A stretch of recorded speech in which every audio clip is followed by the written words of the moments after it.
Hello, my name is Monica Serum. I'm a junior biochem major and I plan to go to physical therapy school after graduating. In this video, I'd like to introduce you to a piece of artwork that's currently being displayed in the Crystal Bridges Museum of American Art in Bentonville. This piece is called We the People and it was made by Nari Ward. Nari Ward was born in Jamaica and studied in the City University of New York for his Bachelor of Arts and Master of Fine Arts. He is well established throughout the country for the focus his artwork puts on current societal issues. Ward is known to repurpose everyday items such as shoelaces, baby strollers, and bottles to create an image that stimulates conversation about a topic that can be interpreted in various ways. Amazing Grace is one of Ward's most renowned pieces that's made with baby strollers and twisted fire hoses. This was originally produced to bring awareness to the AIDS and drug problem during the early 1990s. We the People is another such piece by Ward that has many valid interpretations. For this, Ward used shoelaces as the repurposed object. He explains that this piece is used to reclaim these three words that have become a cliche. Viewers are encouraged to find their own true meaning of what we the people actually constitutes, both in the Constitution itself and in their day-to-day lives. This sculpture is created using found shoelaces that have been broken, knotted, and are of various colors and lengths.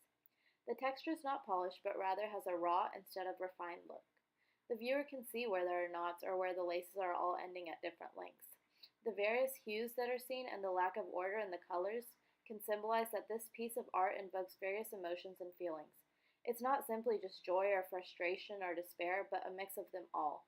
By not filling the letters in, the artist is able to express how the meaning of We the People is not rigid, but rather open to interpretation. While possibly not apparent at first glance, the value of this piece is nationalistic. These words are defining of the United States of America and are part of a document that has instructed the government for years. His artwork focuses on themes that America is struggling with. As mentioned before, Ward's pieces are meant to start a conversation because each person typically has a different explanation for the piece. We the People changes in its significance depending on the viewer's place in society. For those in America that have suffered injustice, We the People almost seems ironic because they don't feel included or feel equal to the rest of society. To lawmakers, this piece is a call to action. It's asking them to remember the values our nation was originally brought up on. Using deconstruction to create this piece allows Ward to play off of various viewpoints such as the power of the people, the inequality people are facing, and many other societal problems that have clearly been overlooked for too long. We the People can be described using conceptualism, but Ward seems to have taken on a more modern-day approach to this concept. While the focus is still on the words, he uses the materials to add emphasis to the words rather than take them away from the image.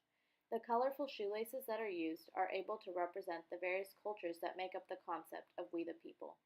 Also, the objects in themselves, the shoelaces, have a significant meaning placed upon them. Shoelaces are everyday objects that are taken for granted. This is similar to every person in society, no matter their status, having an important role. I chose this piece because with recent incidents in mind, I feel that this artwork represents how each of us may be different, but all of us together make up We the People. It's easy to get caught up in what separates us from one another, but this sculpture reminds us that rather than use these against each other, we need every single piece to see the overall image. Now more than ever, this piece speaks huge volumes. Ward has managed to create a piece that makes scary and silent conversations easier to talk about.